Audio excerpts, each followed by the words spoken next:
منه إلا قليلا منهم. جب طالوت لشکروں کو لے کر نکلے تو کہا، سنو، اللہ تمہیں ایک نہر سے آزمانے والا ہے، جس نے اس میں سے پانی پی لیا وہ میرا نہیں، اور جو اسے نہ چکھے گا وہ میرا ہے۔ ہاں یہ اور بات ہے کہ اپنے ہاتھ سے ایک چلو بھر لے، لیکن سوائے چند کے باقی سب نے پانی پی لیا۔ جب طالوت نے سفر شروع کیا تو راستے میں ایک نہر آ گئی، ادھر لشکر پیاسا تھا۔ اللہ تعالیٰ نے اس کے ذریعے مخلص لوگوں کو الگ کرنے کے لیے ایک امتحان لیا۔ یہ نہر اردن تھی، فلسطین اور اردن کے درمیان رواں دواں تھی بھی وہ دونوں کے قبضے میں۔ آزمائش اور امتحان کے لیے حکم یہ ہوا کہ باوجود سخت پیاس کے پانی کو استعمال نہ کرنا، صرف ایک چلو بھر کر پینے کی اجازت تھی، اور جو شخص سیر ہو کر پیے گا وہ آپ کے ساتھ نہیں جا سکے گا۔ جب وہ گزرنے لگے تو چند ایک نے ایک چلو پانی لیا، باقی سب نے زیادہ پانی پی لیا اور اس آزمائش میں ناکام ہو گئے۔ کامیاب ہونے والوں کی تعداد صرف اور صرف 313 تھی۔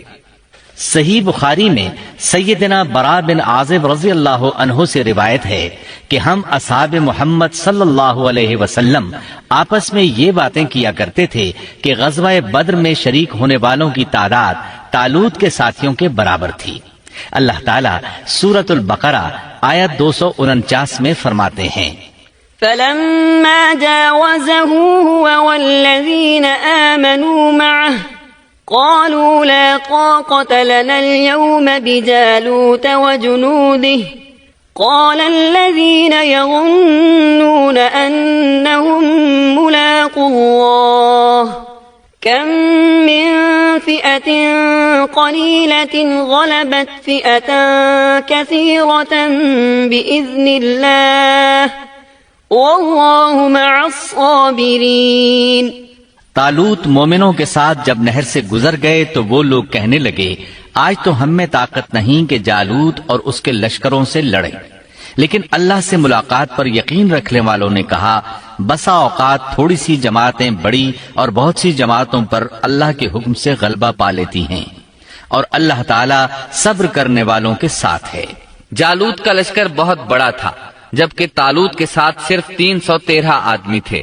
یہ صورتحال دیکھ کر بنی اسرائیل گھبرا گئے، بولے ہم تو تعداد میں بہت تھوڑے اور نہایت کمزور ہیں، کس طرح ان سے جہاد کر سکتے ہیں؟ لیکن ان میں سے کچھ لوگ نہایت پارسا اور اللہ پر یقین رکھنے والے تھے۔ یہ اور شمویل علیہ السلام دوسروں کا حوصلہ بڑھانے لگے، آخر وہ لڑائی پر تیار ہو گئے، مقابلہ ہوا۔ ولما برزوا لجالوت وجنوده قالوا ربنا أفرغ علينا صبرا وثبت أقدامنا وانصرنا على القوم الكافرين۔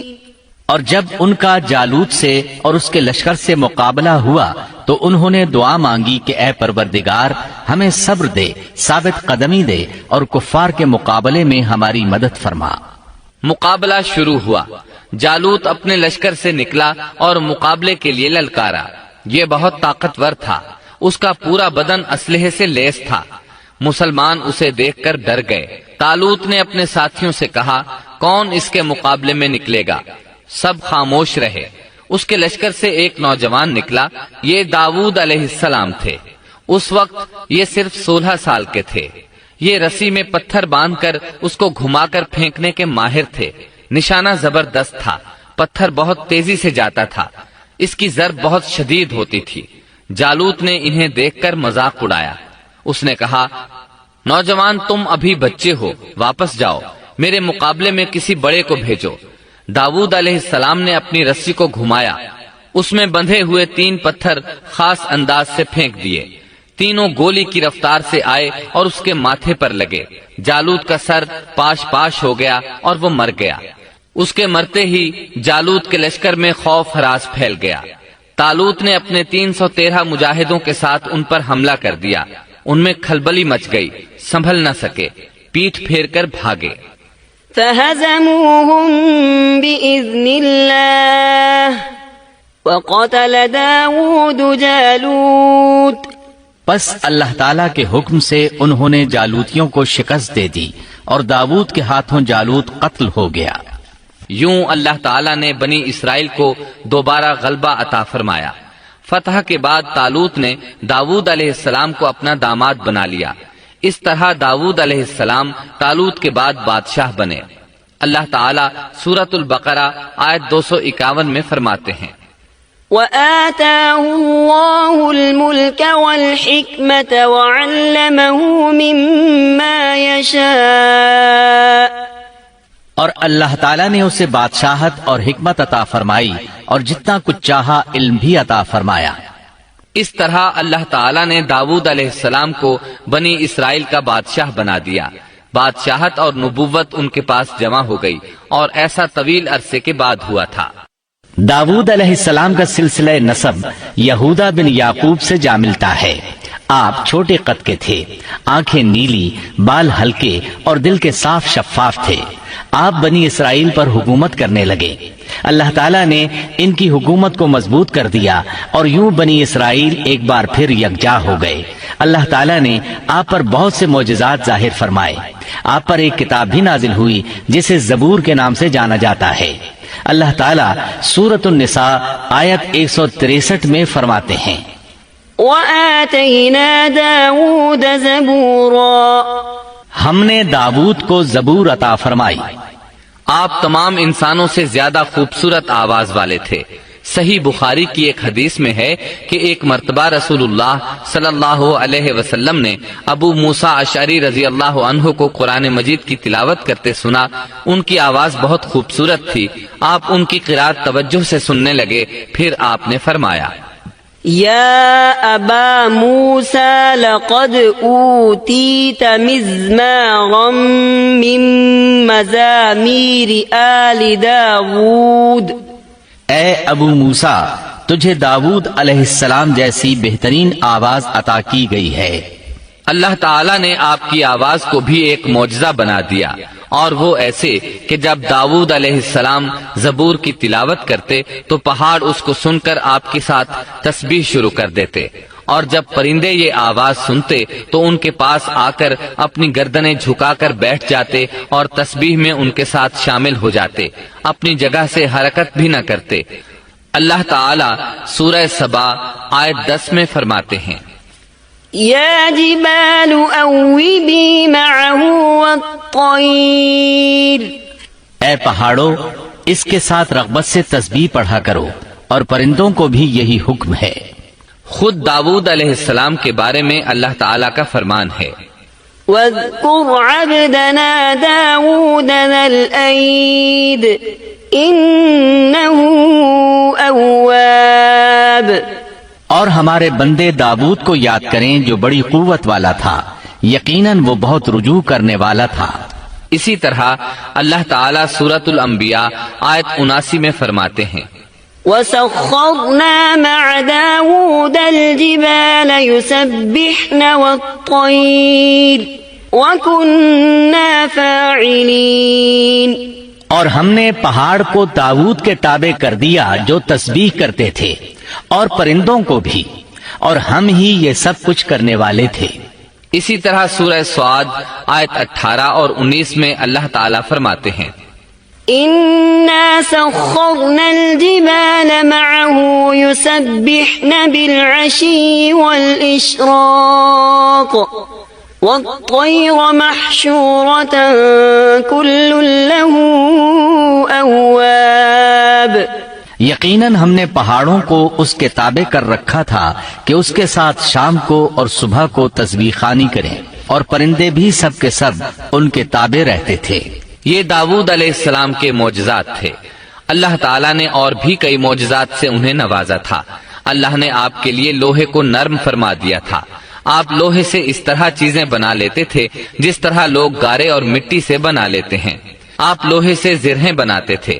نوح علیہ السلام سے پہلے بھی زرہیں ہوتی تھیں، لیکن وہ تختیوں کی مانند ہوتی تھیں۔ ان کو سینے اور کمر کی طرف لٹکا لیا جاتا تھا، لیکن ان کا بوجھ بہت ہوتا تھا۔ آپ نے لوہے کی کڑیاں اور دائرے بنا کر ان کو خاص انداز میں جوڑ جوڑ کر زرہیں تیار کی۔ یہ بہت ہلکا لباس تھا اور پورے جسم کو دشمن کے وار سے محفوظ رکھتا تھا۔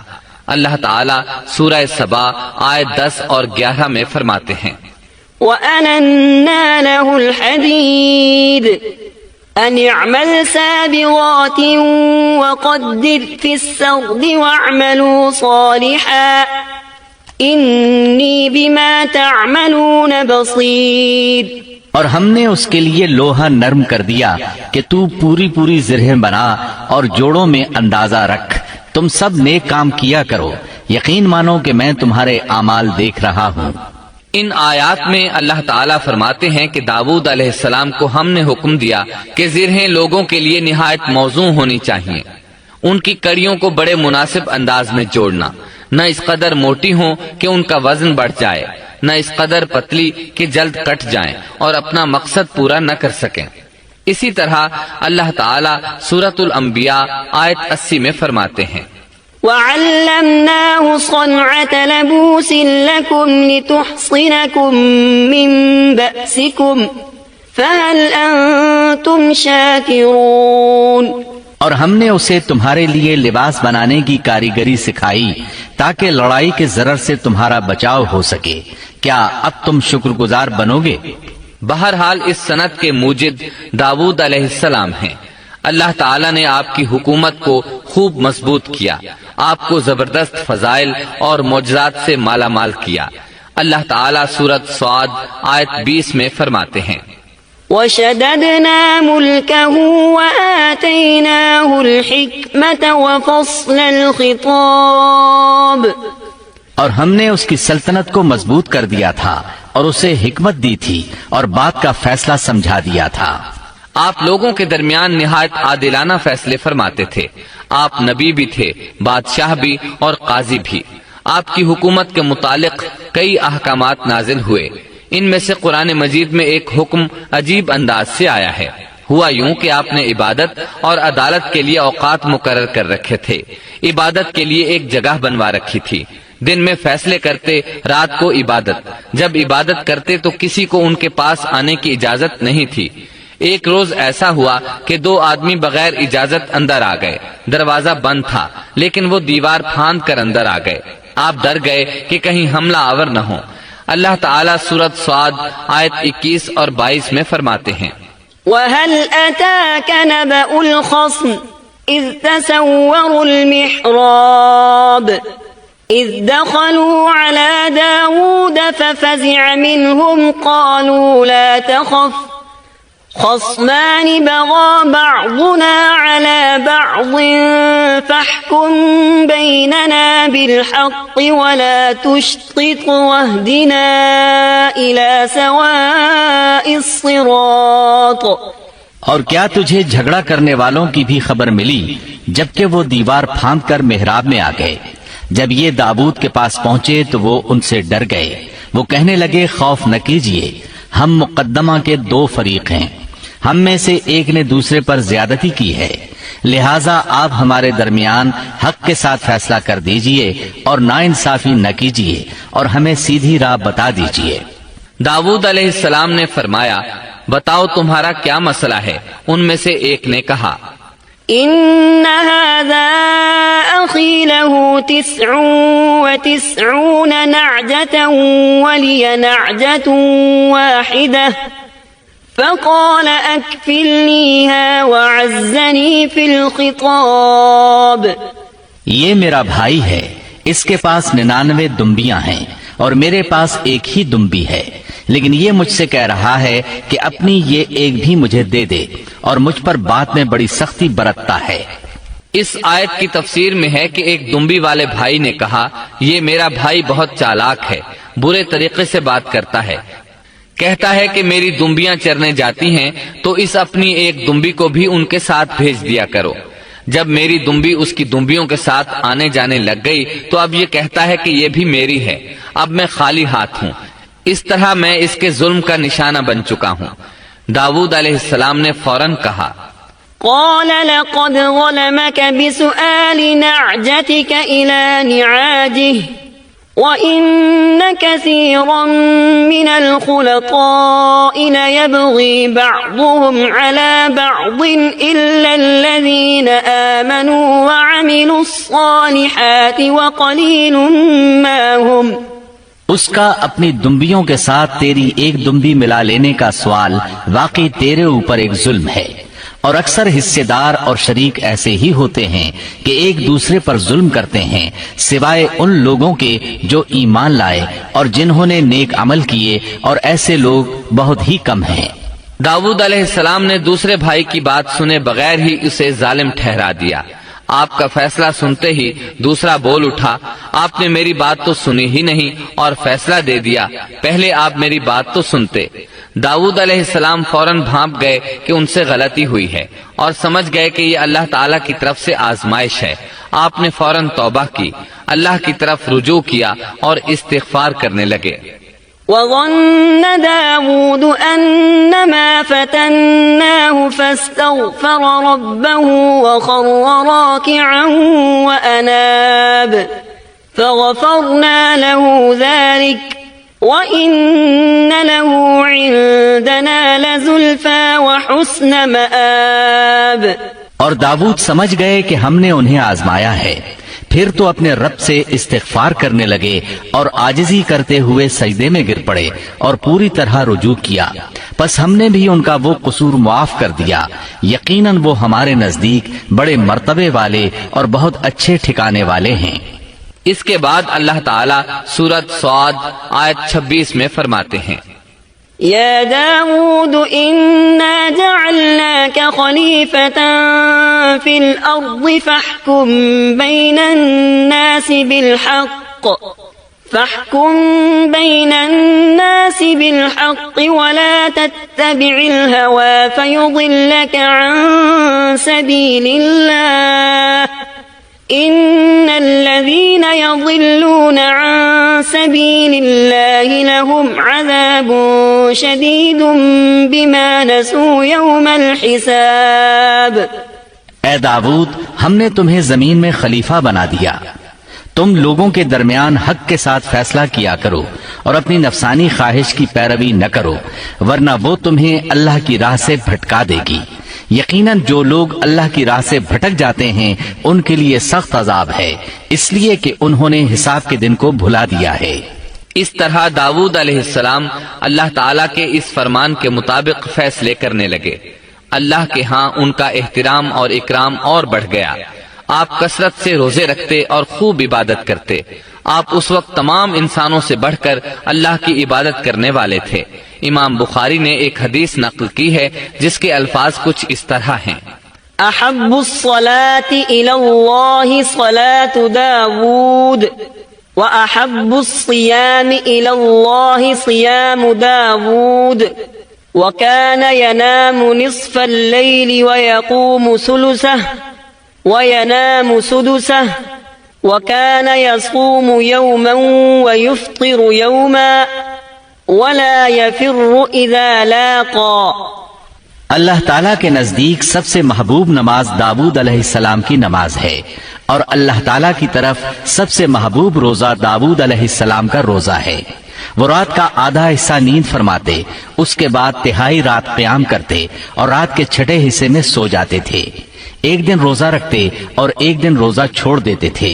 لڑائی میں جب دشمن سے مقابلہ ہوتا تو بھاگتے نہیں تھے۔ اس حدیث میں نفل نماز یعنی نماز تہجد اور نفلی روزے کا ذکر ہوا ہے۔ بہرحال یہ وہ صفات ہیں جو داؤد علیہ السلام کے بارے میں حدیث رسول میں آئی ہیں۔ اللہ تعالیٰ نے سورہ سبا آیت 13 میں ان کی تعریف کرتے ہوئے ان کی آل کو اللہ کا شکر ادا کرنے کا حکم دیا۔ اعملوا آل داود شکرا، اے آل داؤد اس انعام کے شکریہ میں نیک عمل کرو۔ داؤد علیہ السلام کی ایک صفت یہ تھی کہ آپ بہت شکر گزار تھے، اور ایسے لوگ کم ہی ہوتے ہیں، جیسا کہ سورہ سبا آیت 13 میں اللہ تعالیٰ فرماتے ہیں، وَقَلِيلٌ مِّنْ عِبَادِيَ الشَّكُورُ، اور میرے بندوں میں سے شکر گزار بندے کم ہی ہوتے ہیں۔ داؤد علیہ السلام میں جیسے دیگر بہت سی خوبیاں تھیں، وہاں ایک بہت عظیم خوبی یہ بھی تھی کہ وہ ایک بادشاہ ہونے کے باوجود ایک درہم بھی سلطنت کے بیت المال سے نہیں لیتے تھے، اپنا اور اپنے اہل و عیال کا بوجھ خود اٹھاتے تھے اور اپنی محنت اور ہاتھ کی کمائی سے حلال روزی حاصل کر کے اپنے اہل و عیال کو کھلاتے تھے۔ داؤد علیہ السلام کی اس عظیم صفت کو نبی کریم صلی اللہ علیہ وسلم نے یوں بیان کیا ہے، صحیح بخاری میں ہے، ما أكل طعاما قط خيرا من أن يأكل من عمل يده وإن نبي الله داود عليه السلام كان يأكل من عمل يده۔ کسی انسان نے اس شخص سے بہتر روزی نہیں کھائی جو خود اپنے ہاتھ سے کما کر کھاتا ہے۔ اللہ کے نبی داؤد علیہ السلام بھی اپنے ہاتھ سے کام کر کے روزی کھایا کرتے تھے۔ بعض مفسرین بیان کرتے ہیں کہ داؤد علیہ السلام دعا مانگا کرتے تھے کہ اے میرے اللہ، کوئی ایسی صورت پیدا کر دے کہ میرے لیے ہاتھ کی کمائی آسان ہو جائے، کیونکہ میں بیت المال پر اپنا بوجھ نہیں ڈالنا چاہتا۔ تو اللہ تعالیٰ نے آپ کی اس خواہش کو اس فضیلت کے ساتھ قبول فرمایا کہ ان کے ہاتھ میں لوہے کو موم کی طرح نرم کر دیا، جس سے وہ زرہیں بناتے اور انہیں فروخت کر کے اپنے اہل و عیال کی کفالت کرتے۔ داؤد علیہ السلام نے کتنی عمر مبارک پائی، اس میں اختلاف ہے، چنانچہ اس کے متعلق مورخین کے اقوال کے علاوہ کوئی مستند بات نہیں ملتی۔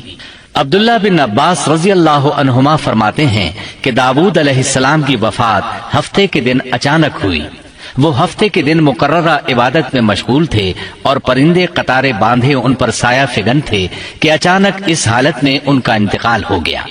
اس کے بعد آپ کے فرزند ارجمند نے امور سلطنت کو سنبھال لیا۔ یہ سلیمان علیہ السلام تھے۔ اللہ تعالیٰ نے آپ کو بہت سی خوبیاں اور معجزات عطا فرمائے۔ سورۃ النمل آیت 16 میں ہے، وورث سليمان داود وقال يا أيها الناس علمنا منطق الطير وأوتينا من كل شيء إن هذا لهو الفضل المبين۔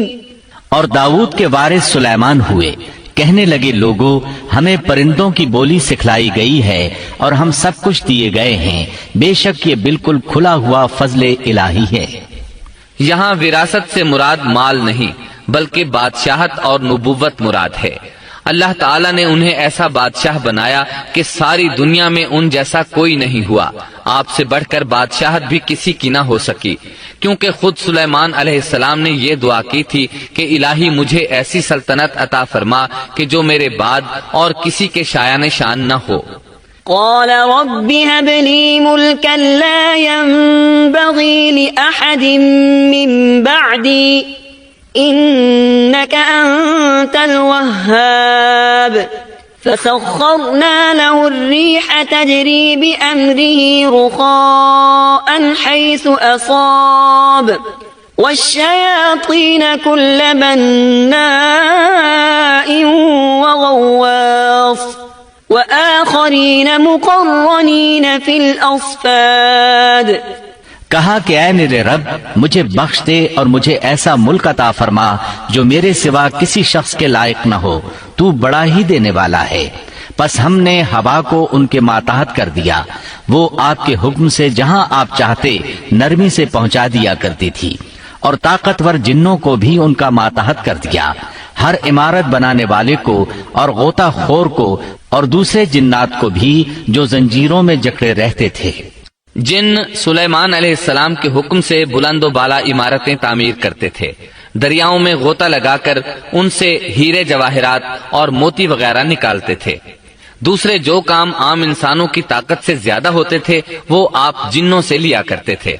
جو جن آپ کے حکم سے سرتابی کرتے یا شرارتیں کر کے کام میں رکاوٹ ڈالتے یا دوسروں کو تنگ کرتے تو آپ انہیں زنجیروں میں جکڑ کر قید خانے میں ڈال دیتے، اور یہ آپ پر اللہ کی طرف سے بہت بڑا انعام اور احسان تھا، جیسا کہ اللہ تعالیٰ سورۃ صاد آیت 39 میں فرماتے ہیں، هذا عطاؤنا فامنن او امسك بغیر حساب۔ یہ ہے ہمارا عطیہ، اب تو احسان کر یا روک رکھ،